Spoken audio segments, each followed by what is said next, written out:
Hello students, welcome to the chapter Gravitation. Gravitation chapter is in both 9th and 11th class, but this particular PPT is for 9th class. So before going to gravitation, we should understand the position of our Earth in our solar system. So this slide tells about the Earth-centered universe. You can see that there is a geometric solar system model here. We have shown different positions of different astronomical objects in the form of symbols. So you can see that it is basically starting from on the right hand side Saturn, then Jupiter, Mars, then there is Moon, and Moon is actually revolving around the Earth, Venus, Mercury and the Sun. Sun is at the center.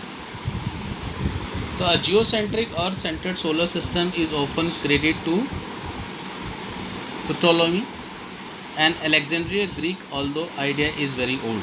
This idea which was given earlier, it is a very old idea, but it is somehow very much correct also.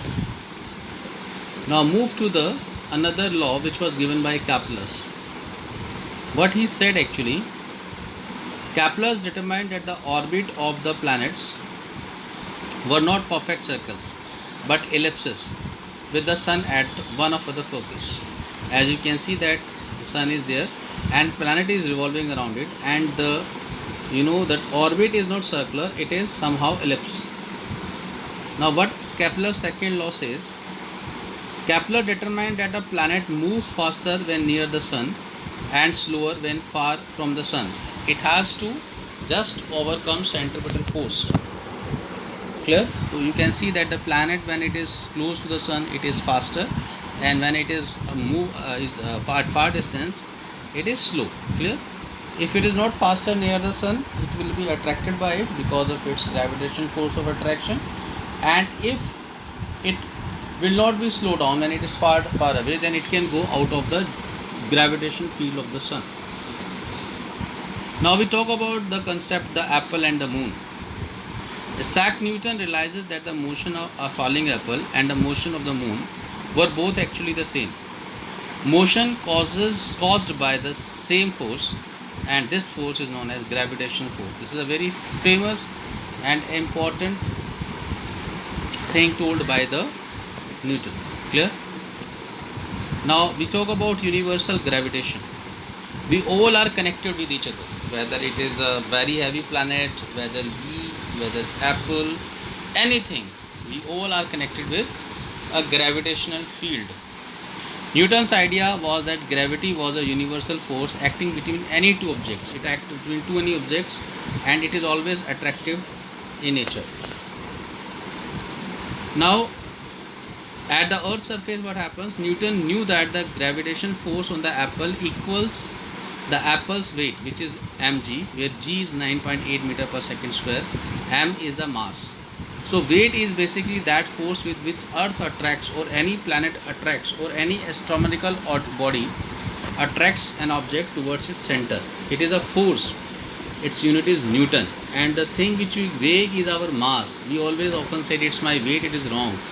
My mass can be 65 kg, 70 kg, but it is not my weight, because weight has to be in Newton anyhow, and weight is always mass into acceleration due to gravity, which is often taken as 9.8 meter per second square, generally at equator, and pole it comes to 10 meter per second square.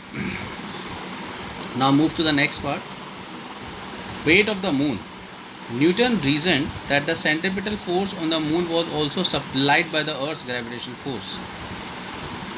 So moon is also revolving around the earth, and who is providing this centripetal force to the moon so that it can revolve? It's a gravitational force. The weight of the moon. Newton's calculations showed that the centripetal force needed for the moon's motion was about 1 by 3600 of m into g.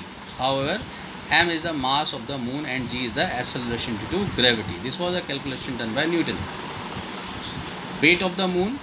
Newton knew though that the moon was about 60 times farther from the center of the earth than the apple, and 60 square is equal to 3600. Now universal gravitation. From this Newton reasoned that the strength of gravitation force is not constant. In fact, the magnitude of the force is inversely proportional to the square of distance between the objects. This is also a very important relation given by the Newton.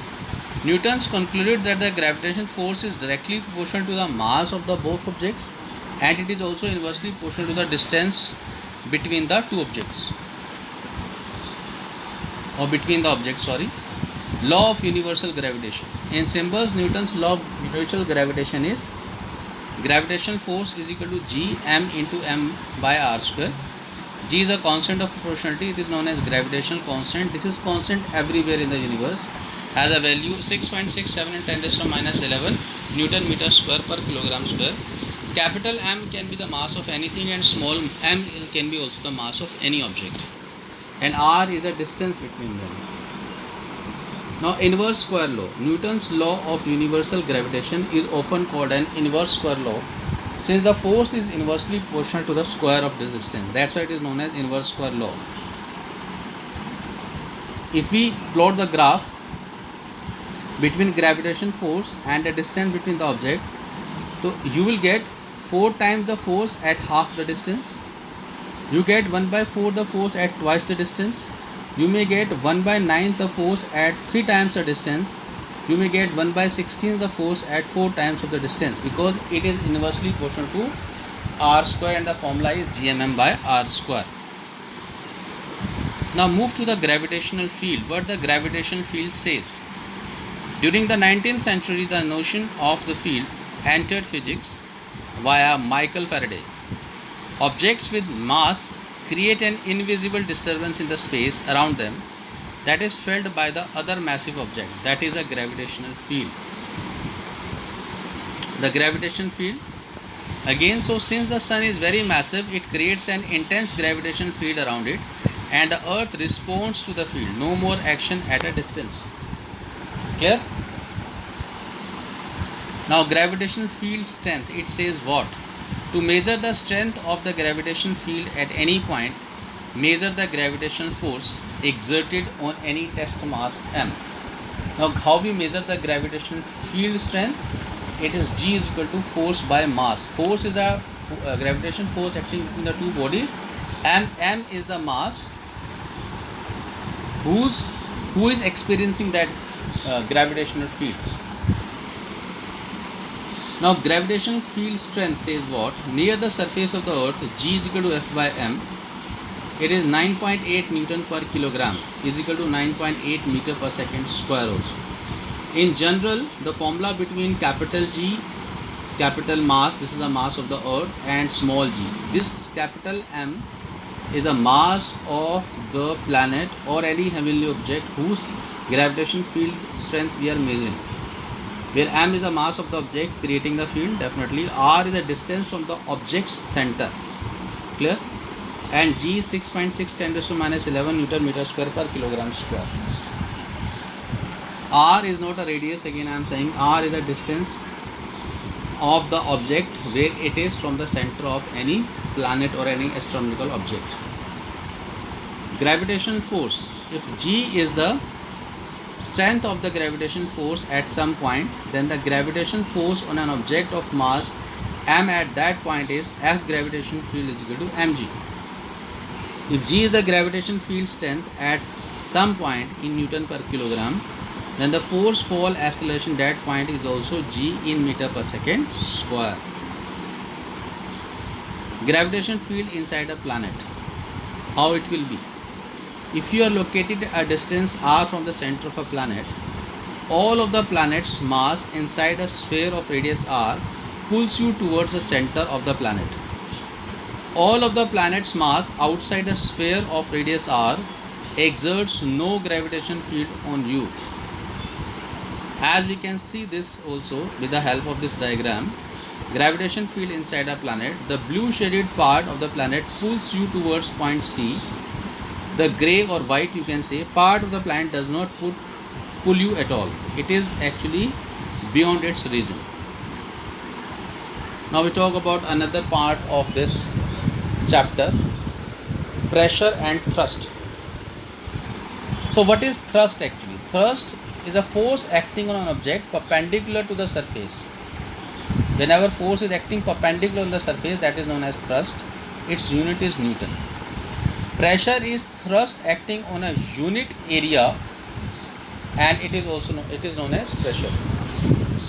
It is a unit area basically.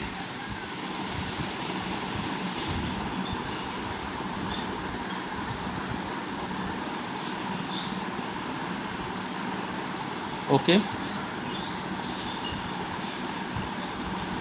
Here, this is area. Now move to the next part. SI unit is Newton meter square or Pascal. Pressure is equal to thrust per unit area. Now if you go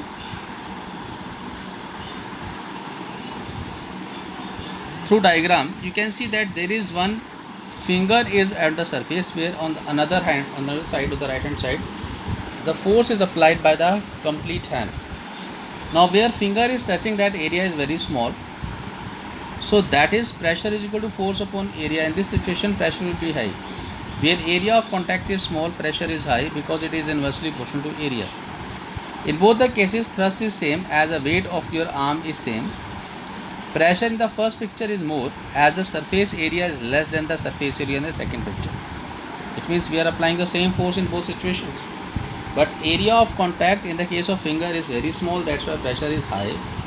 In another figure, area of contact is high, pressure will be low. The same force acting on a smaller area exerts a larger pressure and a smaller pressure on a larger area. This is the reason why a nail has a pointed tip, knives have sharp edges, and buildings have wide foundations. Now move to the next. We talk about buoyancy. What it means actually. The upward force exerted by fluids, liquid and gases and objects when they immerse in them is called buoyant force, and the phenomena is called buoyancy. This you have seen in the pool of water also. If you are in pool of water, you find some weightlessness. It means something is pulling you up. That is known as buoyancy. Now to keep the object immersed, we have to apply external force from the upward direction to overcome buoyant force. It means if you want to immerse something, then some force has to be applied from the outside. That is, we can see that the gravitation force is acting on the object in downward direction, which is a weight, and buoyant force which is acting in the opposite direction of weight. Because of this buoyant force, sometimes we are not able to sink. Now we move to the next. When does an object float or sink? If you see that in the left hand side figure, the force weight because of gravity is less than that of buoyant force, it is floating. But on the next right hand side, the gravitation force is very high as compared to buoyant force. In this situation, the body will sink. So it is written, objects of density less than that of a liquid floats on the liquid. For example, a paper float on the liquid. The objects of higher density like iron ball than that of a liquid sink in the liquid. Where density is less, that thing will float. Where density is high, it will sink. Now the Archimedes thought that when a body immersed fully or partially in a fluid, it experiences an upward force that is equal to the weight of the fluid displaced by it.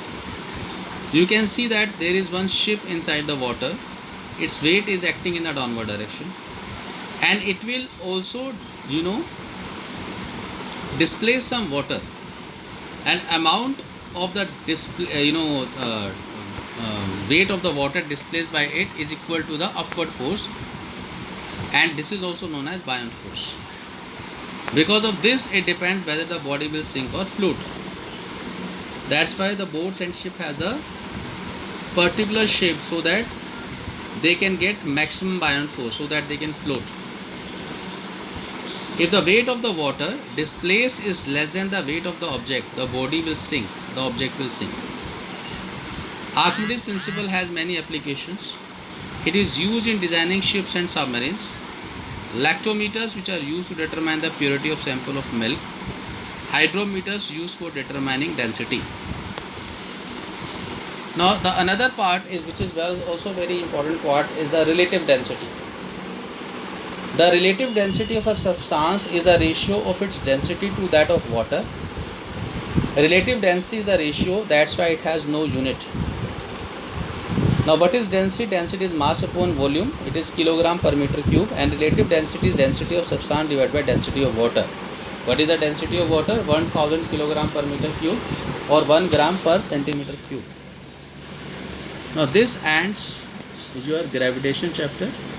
All of you have to work hard. See this slide again and again. Most of the things are given in this slide. If you practice it, it will increase your knowledge. Thank you.